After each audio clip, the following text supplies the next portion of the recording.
उच्छाद माजवणाऱ्या माकडाचा अखेर बंदोबस्त, नवापूरकरांना मोठा दिलासा।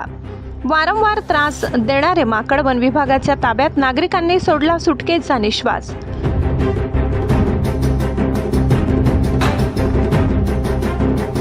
नवापूर शहरातील सार्वजनिक मराठी हायस्कूलचे विद्यार्थी आणि स्थानिक दुकानदारांना गेल्या अनेक दिवसांपासून जेरी सांडणाऱ्या खोडकर माकडाला अखेर वन विभागाने रेस्क्यू केले।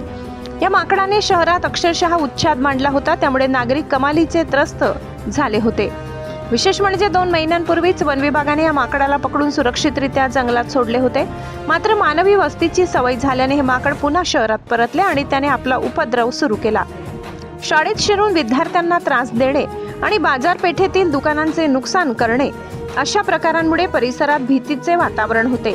नागरिकांच्या वाढत्या तक्रारी लक्षात घेऊन नवापूर वन विभागाच्या पथकाने तातडीने मोहीम राबवून या माकडाला अत्यंत शिताफीने पुन्हा जेरबंद केले। या कारवाईनंतर माकडाला दूरवरच्या घनदाट जंगलात सोडण्यात आले असून शहरातील व्यावसायिकांनी आणि पालकांनी सुटकेचा निश्वास सोडलाय।